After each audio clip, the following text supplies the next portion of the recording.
안녕하십니까. 7월 20일 유튜브 영상 제작을 시작하겠습니다. 먼저 장고부터 살펴보겠습니다. 힘들죠. 오늘 장고는 705만원입니다.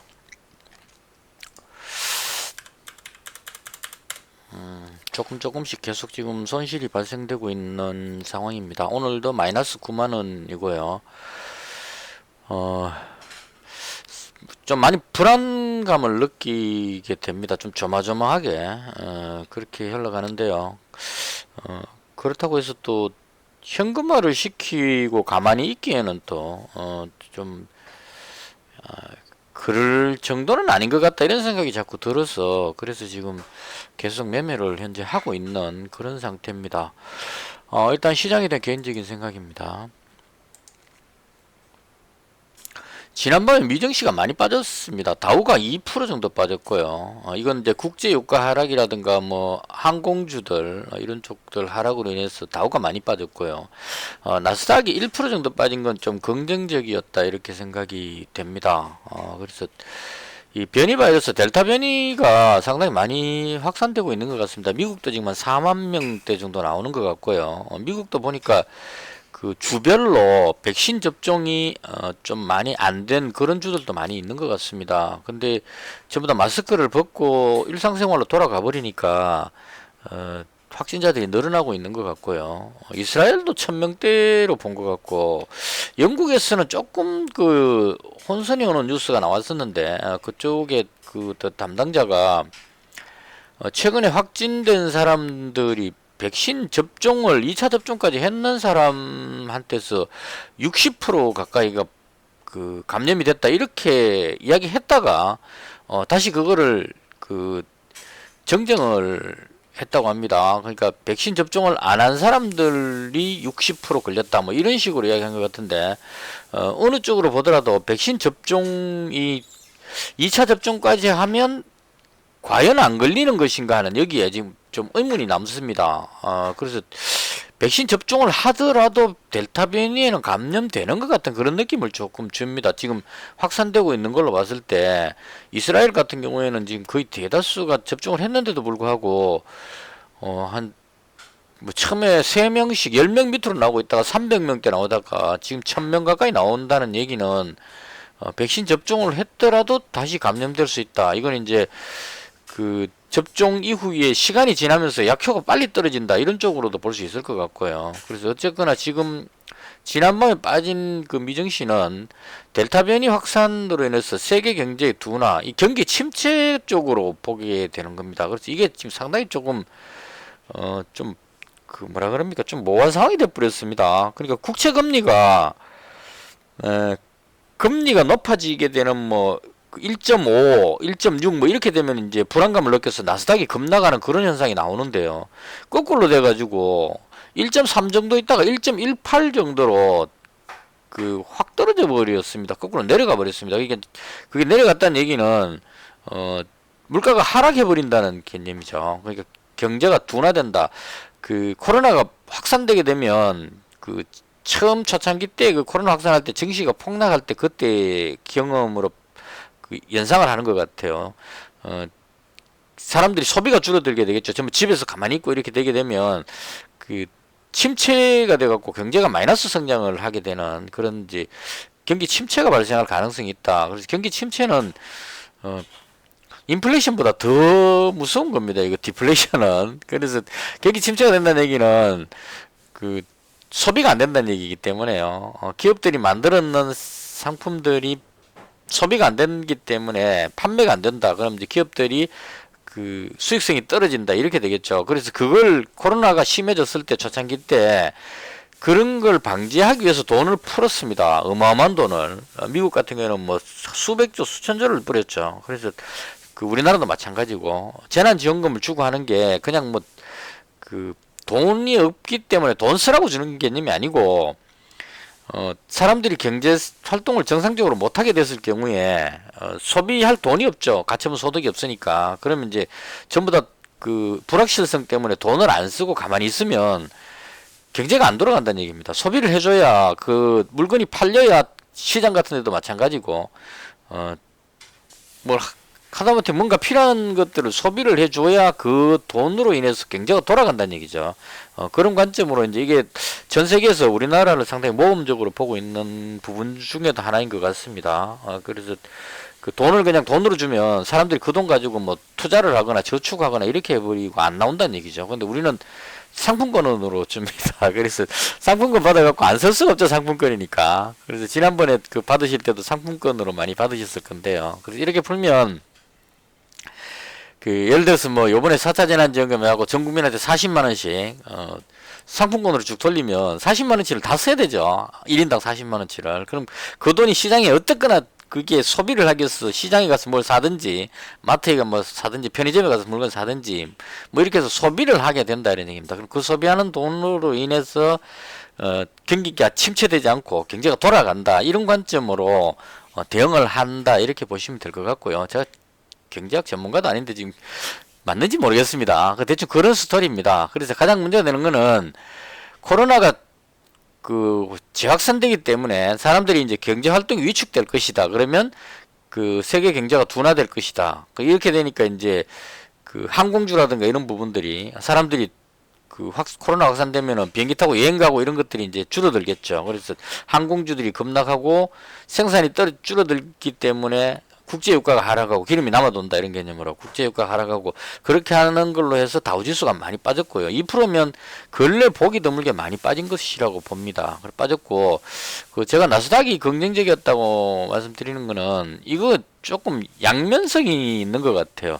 코로나가 확산되면 사람들이 집에서 그 머무르는 시간이 많아지기 때문에 컴퓨터라든가 이런 것들이 많이 또 사용이 되죠. 그럼 그 반도체라든가 뭐 컴퓨터 뭐 이런 부분들 집에서 그 재택근무 이런 걸 하게 되면 그런 시스템들을 갖춰야 될 겁니다. 그래서 이런 부분들의 기술주들이 거꾸로 올라가게 되는 이 좀 아이러니한 현상 이게 생기게 되는 것 같습니다. 그래서 나스닥은 덜 빠지고 다우가 많이 빠졌다. 대충 이렇게 정리하면 될 것 같아요. 그래서 이게 지난밤에 있었던 일인데 이거 그 제가 그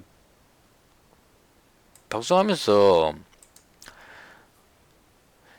어제도 방송할 때 그 얘기 했는데요. 여기 왔을 때 이날 이것 만약에 밑으로 내려가면 상봉이 되기 때문에 아래쪽으로 내려가는 하방 압력을 많이 받을 것이다 이렇게 이제 말씀을 드렸는데 하방 압력을 받았죠. 근데 여기다가 이제 그 코로나 확산 이런 걸로 해서 어떻게 보면 이게 핑계입니다. 제가 봤을 때는 그냥 투자자들이 그동안 많이 올라왔으니까요. 여기서 그냥 뭐 뜬금없이 그 막 팔면 좀 이상하죠. 아무 일 없는데 그냥 주식을 막 판다 이러면 좀 이상하죠. 그럼 이제 세력들이나 좀 정보에 빠른 사람들이 미리 이제 좀 팔아놓고 뉴스에 이제 뒤에 터트리죠. 경기 침체가 오는 것 같다 이렇게 하면 이제 뒤에서 따라가고 이제 뭐 큰일이 났는갑다 하고 이제 막 팔게 되는 그런 현상. 그래서 이 모양으로 봤을 때 이제 경기 침체 델타 변이가 계속 확산되니까 그 우려감으로 투자 심리가 위축돼 갖고 뚝 떨어져 갖고 갭으로 떨어져서 하락을 해버렸습니다. 다우지수는 좀 더 많이 빠졌겠죠. 예, 이렇게 급락하는 모습이 나왔습니다. 그래서 여기서 이제 중요한 것은 앞으로 어떻게 될 것이냐가 이제 상당히 중요한 그 부분입니다. 근데 여기서 이 부분에 대해서 말하기도 상당히 좀 걱정됩니다. 왜냐하면 여기 털려버리면 좀 치명타를 받을 수 있습니다. 그냥 이렇게 횡보하고 있을 때는 제가 여기 이 부분 때는 거의 방송할 때 그 지수에는 크게 신경 쓰지 말고 개별 종목에만 집중하자 이렇게 말씀을 드렸습니다. 한마디로. 그러니까 지수가 큰 변화가 없으니까 종목만 잘 골라서 올라가지 싶은 종목에 집중하자 이렇게 말씀드렸는데 이렇게 툭 떨어지는 모습이 나오게 되면 이 시장 전체가 불안감을 느껴가지고 흐름이 예상하기 어렵게 그냥 확확 바뀌는 급등락하는 현상이 많이 나올 수 있다 이렇게 봅니다. 그래서 그 미국 증시가 갑자기 좀 근래 보기 드물게 한 2% 정도 툭 빠지니까 국내 증시 보시면요 이게 확 빠지는 이런 현상이 나올 수 있다는 얘기입니다. 급작하게 쭉 빠져버리는. 그러니까 그 투자 심리가 위축되는데 만약에 이때 뭐가 문제였느냐 하면 아침에 나름 거의 견조하게 코스닥이 들어 올리는 현상이 나왔었죠. 갭으로 떨어졌는데 밀어 올려갖고 거의 보합선까지 올라왔습니다. 지금 이 위치로 봤을 때 보합선까지 올라왔는데 이렇게 올라오다가 여기서 확 떨어진 게 이게 왜 떨어졌냐면 미국 선물 지수가요. 아침에 한 플러스 0.4 정도 됐었어요. 0.4 정도 돼 있다가 0.5, 0.6 이렇게 가니까 0.5까지로 갔었던 것 같은데요. 미국 선물 지수가 올라가니까 어제 많이 빠졌지만 오늘 저녁에 미증시가 오를 것 같다 이렇게 생각이 드니까 이제 매수가 들어와가지고 끌어올린 겁니다. 그리고 또 오늘은 외국인들이 코스닥을 한 900억 정도 매수를 했습니다. 아침부터 계속 매수를 했어요. 외국인들이. 그러니까 그 힘으로 인해서 쭉 올라왔는데 여기서 이쯤에서 뭐가 생겼냐면 플러스 한 0.6까지 갔던 미국 선물 지수가 0.2 밑으로 내려갔어요. 플러스 한 0.18 정도까지 갑자기 확 줄어들어 버리는 겁니다. 그 선물 투자하는 사람들도 나름대로 뭔가 뉴스가 있었겠죠. 그래서 0.6 정도 갔을 때는 오늘 저녁에 미국 증시가 확실하게 상승할 것 같다, 반등할 것 같다. 그러니까 어제 많이 빠졌지만 오늘 저녁에 미증시가 올라갈 것 같으면 국내 증시는 이게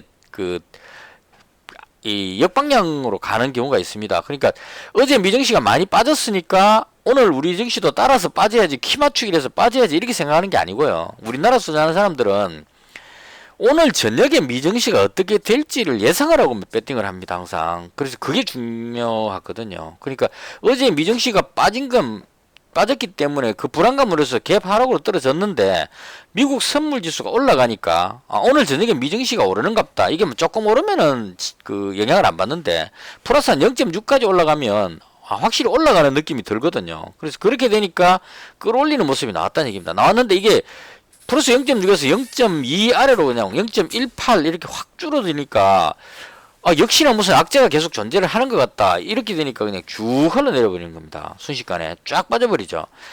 그리고 나서 다시 장 끝날 때쯤 돼갖고 미국 선물 지수가 다시 살아났어요. 지금 미국 선물 지수가 S&P 500 기준으로 플러스 0.6까지 올라갔습니다.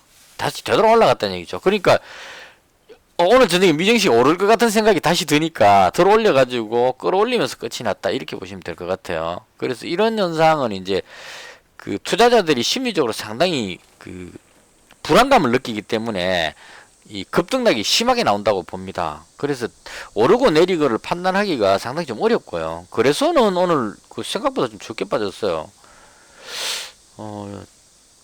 거의 뭐 딱 지지선 정도까지 온 것 같고요. 그래서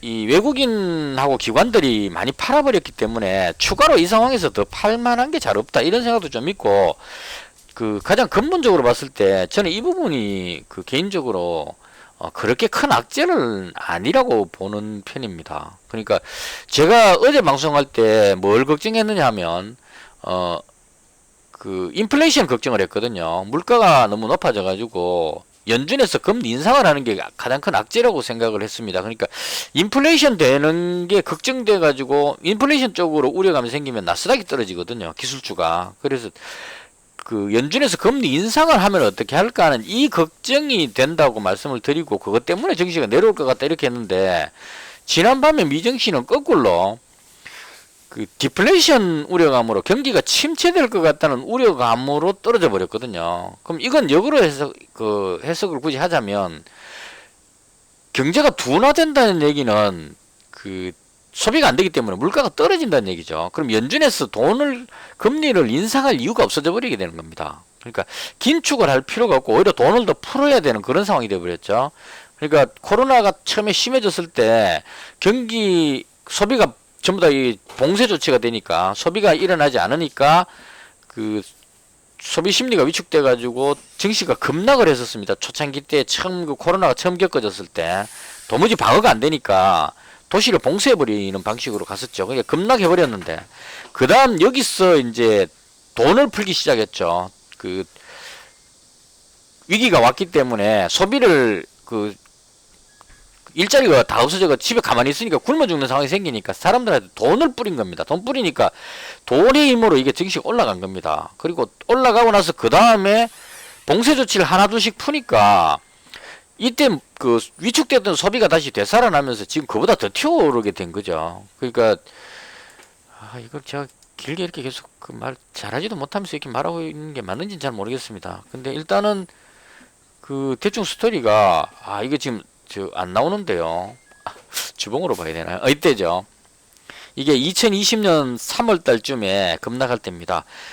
급락했다가 돈을 푸니까 이제 돈의 힘으로, 유동성의 힘으로 밀어 올렸는데요. 그다음부터는 이제 봉쇄가 풀리면서 그 소비가 살아나니까요. 그 힘으로 지금 올라온 겁니다. 여기까지 올라와가지고, 여기서 이제 우리가 걱정하고 있는 건 뭐냐면, 정상화가 돼갖고 올라왔기 때문에 막대하게 엄청나게 풀어놓은 이 돈을 다시 회수해야 된다는 이제 고민을 하게 되는 거죠. 그래서 연준에서 뭐 테이퍼링이라든가 뭐 금리 인상 이런 걸로 돈을 회수할 것이라는 걱정 때문에 계속 이제 한 번씩 울렁울렁 거리는 겁니다. 이 최근 들어서 이렇게 내려가고 하는 게 이제 금리 인상 우려감 이런 걸로 해서 내려간 겁니다. 그랬는데 이까지는 그런 의미로 내려왔는데, 어제 떨어진 이 부분은 그 델타 변이가 확산함으로 인해 가지고 경기가 침체될 수 있다는 우려감으로 떨어졌다 이런 얘기죠. 근데 금리가 침체될 것 같아서 떨어졌는데, 경기가 침체될 것 같다는 얘기는 거꾸로 말하면 연준에서 금리 인상을 할 그 필요성이 더 줄었다는 얘기입니다. 그럼 금리 인상에 대한 우려감, 그 악재가 거꾸로 해소돼 버리니까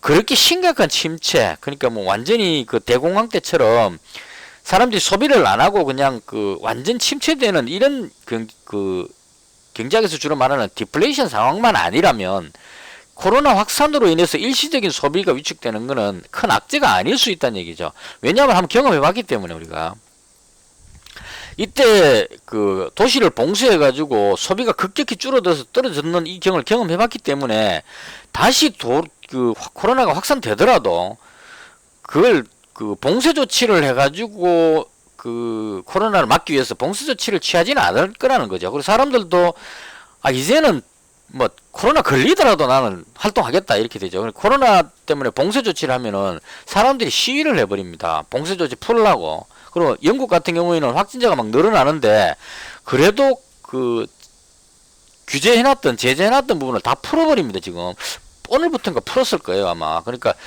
코로나 이전으로 모든 걸 다 풀어버린 겁니다. 왜냐하면 백신을 어느 정도 접종했기 때문에 이제는 백신 접종했는 사람들은 코로나 좀 걸리더라도 그래도 뭐 그냥 밀고 가겠다 이런 분위기입니다. 걸리면 걸리고, 우리가 독감, 감기 무서워가지고 우리가 그 활동을 안 하진 않죠. 그냥 독감 걸리면 독감 예방 접종하고 그냥 활동하는 겁니다. 마찬가지로 이 코로나도 델타 변이까지 와버리니까 전염성은 빠른데 이 치명성은 좀 줄어드는 것 같아요. 걸려도 막 사람이 막 죽어나가는 이런 상황은 아닌 것 같습니다. 많이 걸리더라도 델타 변이가 느낌에 그렇습니다. 지금 제가 전문가가 아니기 때문에 잘 모르지만, 그래서 영국에서 경제 제재를 그 봉쇄 조치를 완전히 풀어버리는 이유가 백신 접종을 어느 정도 많이 했고 아직도 백신 접종을 계속 하고 있기 때문에, 풀어놓고 걸리더라도 백신 접종을 계속 해나가니까 이게 시간이 흐르면 흐를수록 어느 정도 해결이 될 거라는 이 기대감을 가지고 그냥 풀어버린 거예요. 그래서 이런 식으로 그 코로나 확산으로 인해서 경제가 침체할 것은 아니라는 생각을 하게 된다는 얘기죠. 그래서 개인적으로 봤을 때 말을 좀 길게 돌려서 많이 했는데요. 개인적인 생각에 어제 떨어진 이 부분은 경기 침체 우려감으로 떨어졌는데, 코로나 델타 변이 확산으로 인해서 더 침체할 것 같지는 않다. 왜냐하면 봉쇄 조치를 할 것 같지는 않기 때문에, 기껏 이제 한다는 게 마스크 쓰지 안 써도 된다 했다가 마스크를 다시 써달라 이 정도죠. 그래서 그런 관점으로 봤을 때 이 침체 때문에 밑으로 더 내려갈 일은 없지 않느냐 하는 게 개인적인 생각입니다. 그래서 빠진 게, 여기서 그 델타 확산한다고 해가지고 밑으로 쭉쭉쭉 빠지기보다는 금리 인상을 오히려 더 안 할 것 같다. 이런 쪽에 그 연준에서 금리 인상을 상당 기간 안 할 수도 있겠다. 금리 인상 우려감이 해소가 되면서 거꾸로 올라갈 가능성이 있지 않을까 하는 게 개인적인 생각입니다. 그래서 고민하다가 저도 그 다 팔아버릴까라고 생각을 하다가, 제가 그냥 뭐 그 취미생활로 투자하는 사람 같으면 좀 불안하다 싶으면 진작에 여기서 팔았겠죠. 제가 이 뭔가 좀 느낌이 안 좋다 할 때부터 팔고 그냥 가만히 있으면 되는데, 저는 소액 투자이기 때문에 지금 그 투자를 계속 해가지고 그 원금을 계속 불려야 되는 그런 상황입니다. 한 2천만 원까지는 불려놔야 그 다음 투자를 할 수 있기 때문에. 그래서 한가롭게 그냥 현금화 해갖고 가만히 기다리고 있을 수가 없죠. 그래서 특별한 악재가 아니라면 이런 상황에도 그냥 대응을 해야 되겠다 이런 생각이 들었습니다. 그래서 계속 가자 이런 생각을 해가지고 좀 하락은 했지만 급락할 것 같지는 않다. 저는 이제 코스닥 지수를 주로 보고 하는데요. 이게 급락해갖고 쭉 빠질 것 같지는 않다. 이런 생각이 들어서 그냥 그 정상적으로 매매하자 이런 생각을 했습니다. 그래서 일단은 제가 매매한 걸 간단하게 설명드리고 마치겠습니다. 중기 투자 종목은 이 정도 악재 가지고 매도할 그런 상황은 아니죠. 진짜 심각한 상황이 생겼다면 던지지만, 그런 상황은 아니라고 판단했습니다. 그래서 그대로 가지고 있습니다. 대하티아이하고, 일봉으로 한번 볼까요? 제가 지금 중기 투자 가지고 있는 게 경남스틸, 그 다음에 그 대하티아이, 한국경제TV, 코프라, 그 다음에 태경BK 이렇게 가지고 있습니다. 태경BK는 의외로 오늘 나름 선방한 것 같아요. 이거 모양이 좀 괜찮게 나온 것 같습니다. 일단 이렇게 해서 중기 투자는 그대로 가지고 있습니다. 수익이 좀 났었는데 오늘 좀 전체적으로 하락하면서 수익이 조금 줄었습니다. 그래서 거의 뭐 본전 왔다 이렇게 보시면 될 것 같고, 아직 중기 투자 종목들은 정리할 때가 아닌 것 같다는 게 개인적인 생각입니다. 그래서 그대로 보유 중이고요. 그 다음 그 단기 투자로 갖고 있던 종목, 어제 두 종목 가지고 있었습니다. 제가 경남스틸을 200만원 가지고 있었고, 그 다음 그 어디 갔죠? 윤석열 관련주에서 애니능률을 500만원 가지고 있었습니다. 근데 이거를 이게 좀 특이했어요. 오늘 그 지난 밤에 지지율 조사가 나왔는데요. 제가 지금 정확하게 기억하는지 모르겠는데 MBC에서 나온 조사가 뭐 어떻게 나왔냐면 이재명 지사가 27%가 나오고 윤석열 전 총장이 19.8%가 나왔어요. 상당히 충격적인 결과가 나왔습니다. 그 다음 이낙연 총리가 14%가 나오고 이렇게 나왔습니다. 그래서 이거는 지지율 조사가 너무 좀 이상하다. MBC에서 뭐 이렇게 나왔나 이렇게 좀 이상하다는 생각이 들었어요. 근데 그렇게 돼버리면 심각하죠. 애니능률이 윤석열 전 총장 관련주인데 이게 20% 깨졌다 이러면 치명적이다 이렇게 될 수 있기 때문에요. 근데 오늘 아침에 그 한 군데 더 나왔습니다. 리얼미터 조사로 해서 나온 건데요. 거기에서 나온 거 보면 제 기억이 정확한지 모르겠지만 대충 뭐 이재명 지사하고 윤석열 총장이 이재명 지사가 약간 높게 나오긴 했습니다. 높게 나오긴 했는데 윤석열 전 총장이 여전히 야권에서는 1위 지지율이 그대로 나오고 있었습니다. 이낙연 총리하고 그 전 대표하고 윤석열 총장도 그 거의 비슷하게 박빙인데 그 이낙연 대표가 오히려 더 높게 나오는 그런 현상이 나왔습니다. 그래서 두 건의 지지율 조사를 봤을 때 윤석열 전 총장의 지지율이 계속 하락하고 있다. 그러니까 요번에 나왔던 그 리얼미터에서 했던 조사에서는 윤석열 전 총장이 11% 정도가 하락했어요. 그러니까 압도적으로 1위 하고 있다가 2등으로 내려가 버리는 상황이 돼버렸죠. 그래서 그렇게 함으로 해서 지지율이 확 빠짐으로 인해 가지고 아침에 장 시작하기 전에 상당히 걱정을 했습니다. 제가 개인적으로. 왜냐하면 지지율 내려가면 그 상당히 좀 불안하거든요. 투자자들이 이 애니 능률을 가지고 있는 사람들이 뭐 그 다른 거 실적 보고 이렇게 가지고 있는 게 아니죠. 실적 보고 가지고 있다면 여기서 이만큼 올라올 수가 없습니다. 이게 아무리 물론 이제 애니 능률이니까 온라인 교육 이런 거기 때문에 테마가 맞다 이렇게 볼 수도 있겠지만, 그렇더라도 이 3,800원씩 3,000원대 하던 종목이 3만원까지 갔으면 10배 올랐는데요. 이렇게 올라가는 거는 불가능한 일이죠. 오로지 윤석열 전 총장의 그 파평 윤씨라는 것 때문에 올라갔는데, 여기서 윤석열 전 총장이 지지율이 내려가게 되면 치명타가 될 수 있다고 봅니다. 그래서 아침에 상당히 걱정을 많이 했습니다. 개인적으로. 그리고 이거 던져야 되나 말아야 되나 고민하다가 일단 시간 외에서 먼저 줄였습니다. 제가. 방송 또 길어진다. 근데 할 말은 다 하겠습니다. 시간 외에서 일단 200만원치를 줄였어요. 500만원 가지고 있는 데서 200만원 줄이고, 그 다음 장 시작하고 나서 다시 줄이기 시작했습니다. 100만원 줄이고 또 100만원 줄이고 이렇게. 그래서 애니 능률을 계속 줄이는데요. 줄이고 보니까 좀 억울했습니다. 이게 왜 억울했냐면 이렇게 땡겨 올려버렸어요. 이러. 그래서 조금만 좀 강심장으로 그냥 버텨보자고 있었으면 여기에서 팔 수 있었을 건데, 제가 봤을 때는 오늘 내려가야 되는 날이었기 때문에, 지지율이 내려갔기 때문에 내려간다고 봤습니다. 그래서 일단 대충 이 정도의 선에서 팔아도 그냥 행복하다 생각하고 올라가길래 18,050원에 그냥 팔았습니다. 팔고 지금 남아있는 게 애니 능률이 100만원치만 남겨놨습니다. 이 100만원치 남겨놓은 거는 지지율 조사라는 건 언제든지 바뀔 수 있기 때문에요. 다시 또 지지율이 역전될 수 있기 때문에, 그리고 야권에서 아직까지 1위이기 때문에 1위 종목은 가지고 있지 않은 게 제 개인적인 생각입니다. 정치 테마주를 한다면 지지율 1위 종목만 무조건 따라가면 된다고 생각합니다, 저는. 그래서 야권의 1위니까 그냥 가지고 있자 이런 생각으로 100만원치는 남겨놨습니다. 그래서 일단은 애니 능률에서는 큰 손실 없이 시간에서 200만원, 그 다음 올라갈 때 100만원, 100만원 팔았으니까 손해본 게 없죠. 그래서 그런 관점으로 잘 정리했습니다. 이거는 100만원 남겨놓고 정리 잘 했고요. 그 다음 이제 경남스틸은 200만원 가지고 있다가 100만원을 정리했습니다. 이거 어디에서 정리했냐면 3,890원에 팔았어요. 대충 여기서 아침에 내려왔다가 못 올라가길래 고민하다가 여기서 이 선을 못 넘어가더라고요. 그래서 이거 꺾기가 내려가면 좀 불안하다 싶어갖고 시장이 좀 쭉 흘러내릴 때 그때 여기서 100만원치를 정리를 했습니다. 그래서 100만원 줄이고 경남스틸도 마찬가지로 100만원만 남겨놨습니다. 그래서 이렇게 해서 요 정리했는 상황으로 봤을 때는 뭐 큰 손실 없이 정리가 했는데, 그 다음에 이제 제가 다시 종목을 새로 편입을 했습니다. 다시 잡았습니다.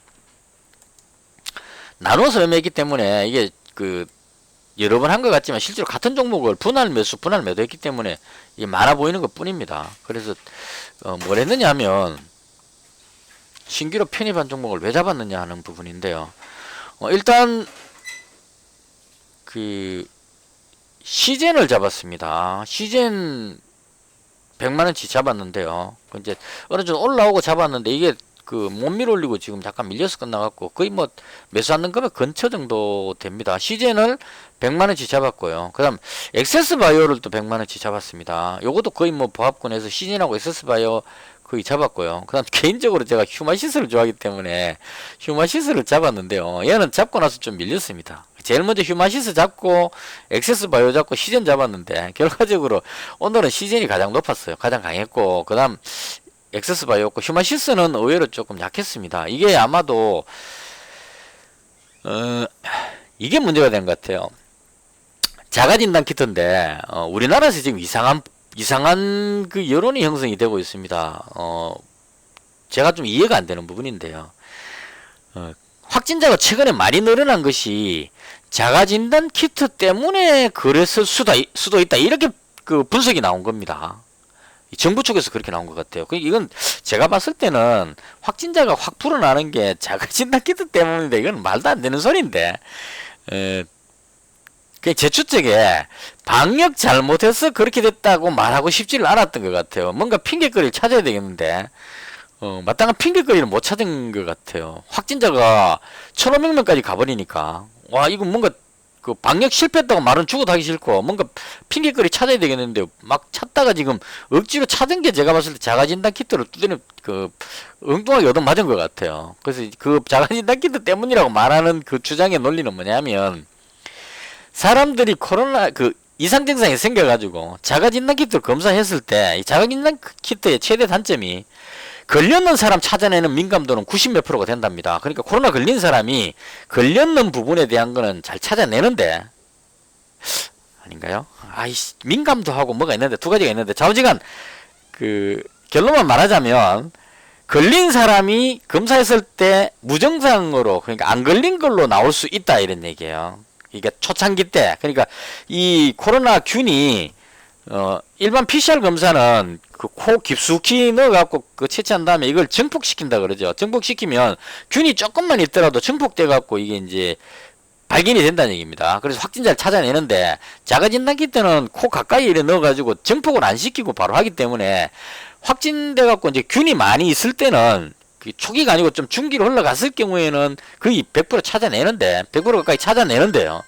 이게 초창기 때 걸린 사람은 정확하게 이게 잘 찾아내지는 못하는 것 같습니다. 그래서 이제 자가진단 키트 때문에 그렇다고 주장하는 사람 논리는 뭐냐 하면, 사람들이 코로나 이상이 있는지 싶어서 자가진단 키트를 사서 검사했는데 이상이 없다고 나온 거예요. 그러면 뭔가 찜찜한데도 검사를 안 나간다는 얘기입니다. PCR 검사를 안 하고 가만히 집에 있다가 안 걸린 줄 알고 돌아다니다가 확산시켰다. 이런 논리를 펴는 겁니다. 그래서 제가 봤을 때 이건 진짜 말이 안 되는 소리라고 봅니다. 이건 좀 말이 안 되는 것 같은데, 아마도 확진자가 확 늘어나는 거에 대한 어떤 책임을 갖다 붙여야 되는데, 그렇다고 해서 민주노총이 시위를 했기 때문에 그렇다 이렇게 죽어도 못하죠. 민주노총 건드리면 또 안 되기 때문에.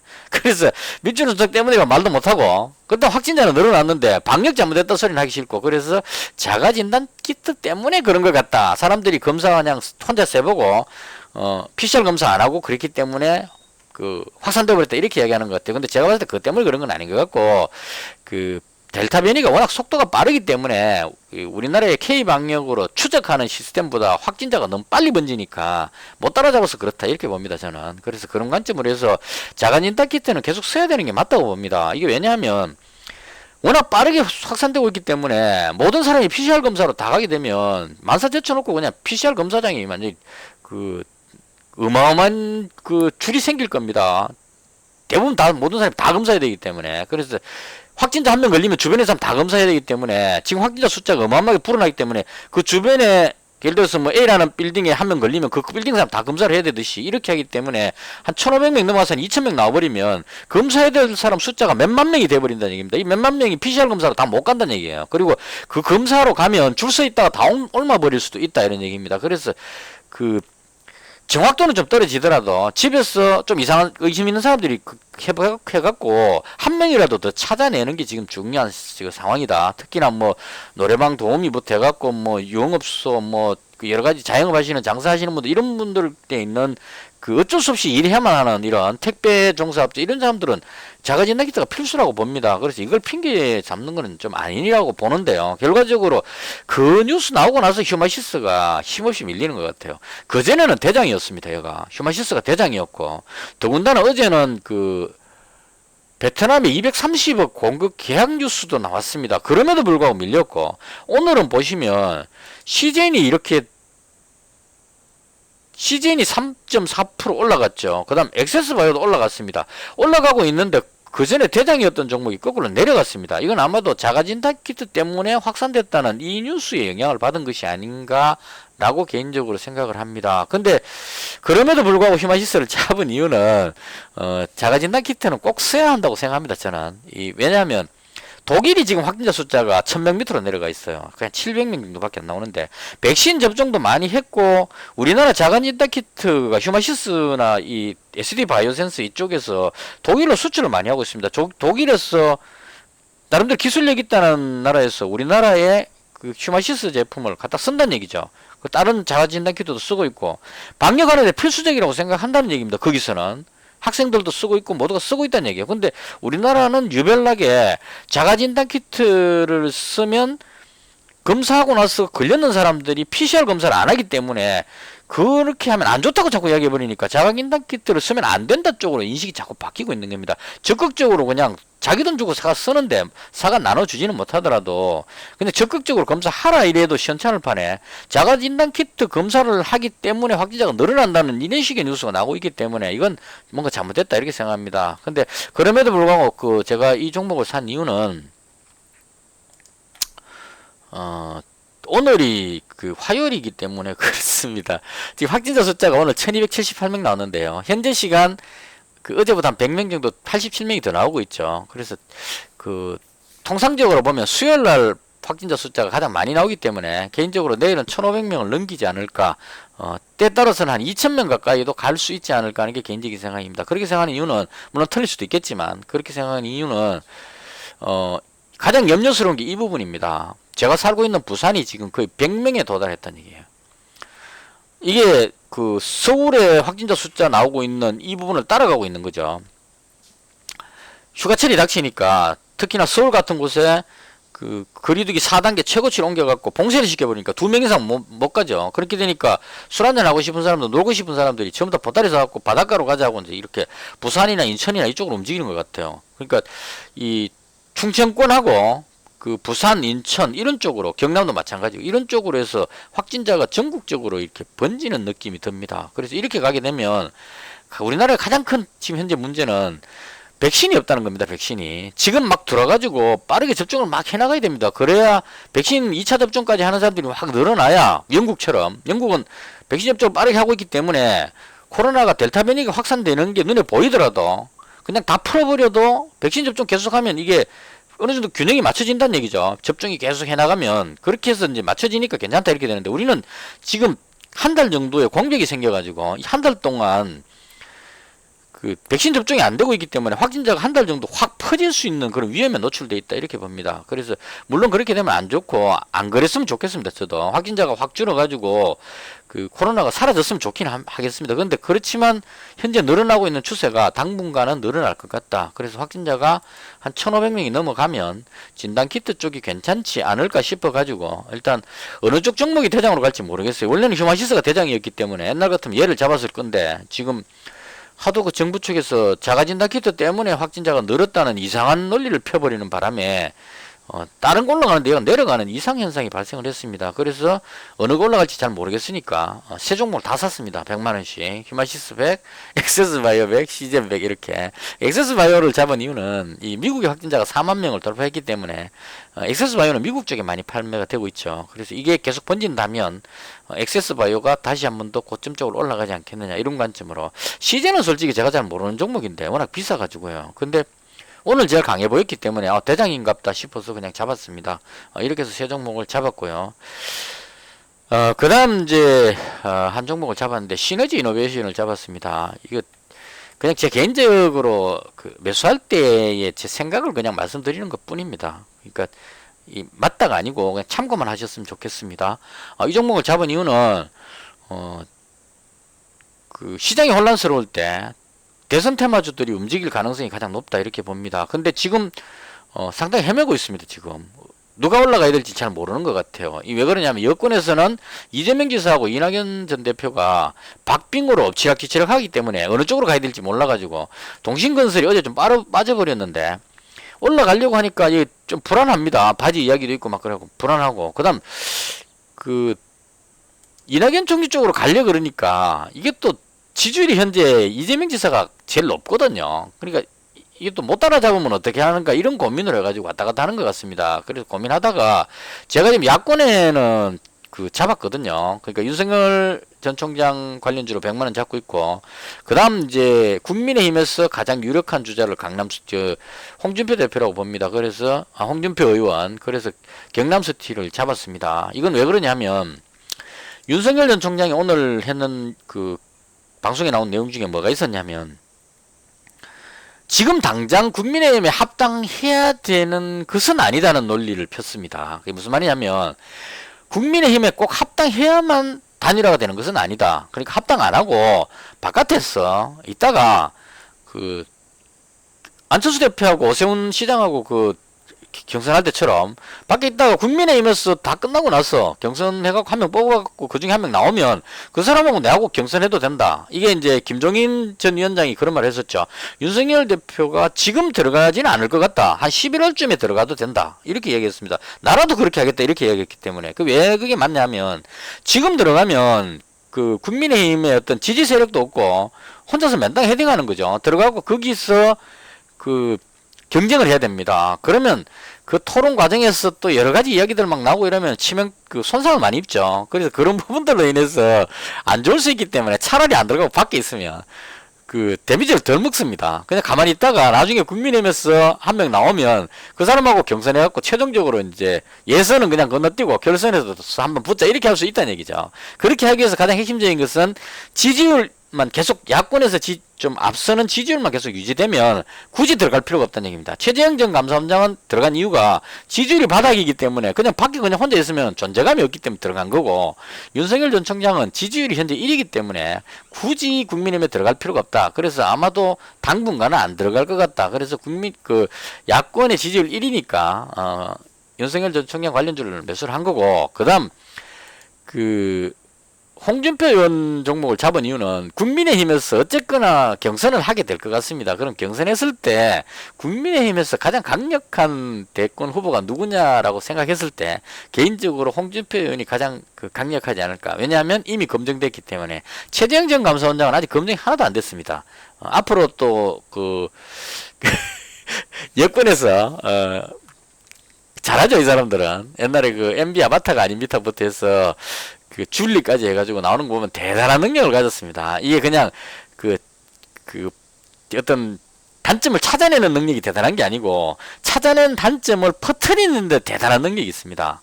MB 아바타가 아닙니다. 이것도 전혀 관계없이 안철수 의원하고 이명박 전 대통령은 아무 관계가 없는데 이게 MB 아바타가 아닙니다. 그래갖고 안철수 후보를 치명타를 먹혀버렸죠. 지금도 가만히 보시면 줄리가 전 국민이 다 알고 있고 지금은 줄리를 기정사실에서 이야기를 하고 있습니다. 근데 제가 봤을 때 줄리하고 윤석열 전 총장 부인하고 연결되는 그게 없다고 봅니다. 현재까지. 그리고 오세훈 시장 투표할 때도 보면 생태땅집 아들이 나타나갖고 무슨 이상한 구두를 내가 직접 봤다 이렇게 방송해갖고 그게 막 진짜인 것처럼 이렇게 흘러가죠. 근데 끝나고 나니까 사라지죠. 이런 식의 항상 뒷부분에 그걸 붙입니다.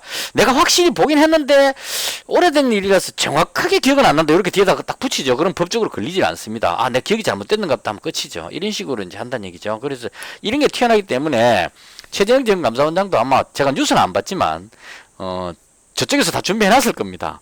나오면 아주 치명적인 이런 가장 치명적인 약점은 그거죠. 청렴 결백이기 때문에 청렴성에 건들리는 아주 사소한 거, 예를 들어서 집을 옮겼는데 이거 위장 전입에 유사한 게 있다 그러면 그걸 가지고 위장 전입했다 이렇게 이제 던지죠. 그럼 그게 안 그랬다는 걸 증명하기가 더 어렵습니다. 네가 죄를 지었지라고 찾는 것은 죄를 찾으면 되는데 내가 그걸 안 했다는 걸 증명하는 거는 예를 들어서 윤석열 전 총장이 삼부 토건에 있는 회장하고 골프 접대를 받았다 이렇게 루머가 지금 돌고 있는데요. 이거 10년 전에 내가 그 사람하고 골프를 쳤을 때 접대받은 게 아닌 거라는 걸 10년 전에 돌아가서 내가 그걸 증명하기가 쉽지가 않습니다. 찾는 사람이 증명하기 쉽죠. 내가 그때 돈 썼다고 장부 보여주면 끝나는데 내가 기억도 없는 옛날에 까마득한 10년 전에 일에 골프를 쳤던가 내가 수많은 사람을 골프 쳤는데 이렇게 해버리게 되면 증거가 없기 때문에 일이 애매해지죠. 그래서 아마 최재형 감사원장도 그런 쪽에 뭔가 걸려서 나올 겁니다. 조만간에. 그래서 이렇게 저렇게 다 빠지면 거기에 대해서 가장 안전한 사람은 홍준표 의원이다. 개인적으로 그렇게 생각합니다. 와 방송 너무 길게 했다. 근데 그렇게 해서 경강섭티를 그냥 가지고 있습니다. 그래서 시장이 혼란스러우니까 정치 테마주하고 제가 가지고 있는 건 딱 그냥 두 가지로 정리하면 정치 테마주 야권에 2명, 여권에 1명 이렇게 이제 가지고 있고요. 그다음 진단키트 관련주 3종목 이렇게 이제 가지고 있습니다. 그리고 진단키트 관련주는 확진자 숫자에 지금 어제보다 100명이 더 나오죠. 모르긴 몰라도 1500명 넘어갈 겁니다. 운 나쁘면 2000명까지도 갈 수 있지 않을까 하는 게 제 개인적인 예상인데요. 그래서 그런 관점으로 현재 가지고 있다. 이렇게 보시면 될 것 같습니다. 그리고 대충 할 말은 했고요. 좀 방송이 길긴 했는데 댓글에 시간의 거래 질문하신 분이 계셨는데요. 이게 HTS마다 화면이 다를 수 있습니다. 저는 미래셋 대우증권을 쓰기 때문에 다른 키움이라든가 다른 HTS는 어떻게 되는지 정확히 모르겠습니다. 근데 일단 제가 하는 건 이렇게 합니다. 저는 일단 표준 시간이 중요합니다. 이 시간이 8시 딱 20분 땡 할 때 그때 접수를 받기 시작해요. 아침에 장 시작하기 전에 시간에 그래. 그래서 아침에 20분 땡 할 때 가장 빠르게 땡 딱 그 시점에 들어가면 주문 순서가 앞쪽에 설 가능성이 있습니다. 그런 거 있잖아요. 예를 들어서 매도 주문을 넣었는데 예를 들어 매도 주문이 한 2만 주가 쌓였는데 매수하는 사람이 한 500주가 매수가 됐다 이러면 제일 앞에 서 있으면 체결될 가능성이 있다 이죠. 그래서 정말 팔아야 되겠다 싶을 때는 앞에다가 탁 집어넣으면 먹힐 가능성이 있다는 얘기입니다. 근데 이거 하실 때 주의할 점은 예상이 잘 안 맞을 때가 있습니다. 그러니까 오늘 같은 경우에 제가 그랬죠. 애니 능률을 당연히 하락에서 출발할 것 같아서 미증시도 빠지고 해가지고 200만원치를 던져버렸는데 시간에서 매수자량이 많았습니다. 그리고 장시자가지고 끌어올려갖고 쭉 올라가 버렸죠. 이런 현상이 생기니까 이거 그렇게 많이 권하고 싶지는 않습니다. 근데 이런 경우가 있죠. 야 이건 추구 닦기는 나는 오늘 무조건 팔아야 된다. 이건 내가 진짜 이거는 팔고 나서 올라가더라도 난 팔고 싶다. 혹은 이 종목은 정말 사고 싶다. 이런 그 생각이 들 때는 한 번쯤 써볼 필요가 있습니다. 그래서 저 같은 경우는 이제 이렇게 합니다. 8시 19분쯤 되면 제 화면에서 그렇습니다. 시간에 체크하고 여기에 가격은 필요 없죠. 왜냐하면 그 어제 종가로 하니까요. 사고 싶은 매수하고 싶은 수량을 시간에서 주문을 넣습니다. 넣고 그 예를 들어서 뭐 50주를 사고 싶다면 한 다음에 딱 눌러가지고 이 상태에서 한 번 더 누르면 이제 체결이 되거든요. 딱 해놓고 여기서 8시 19분 56부터는 이제 카운트를 셉니다. 56, 57, 58, 59, 땡! 이렇게 누르는 겁니다.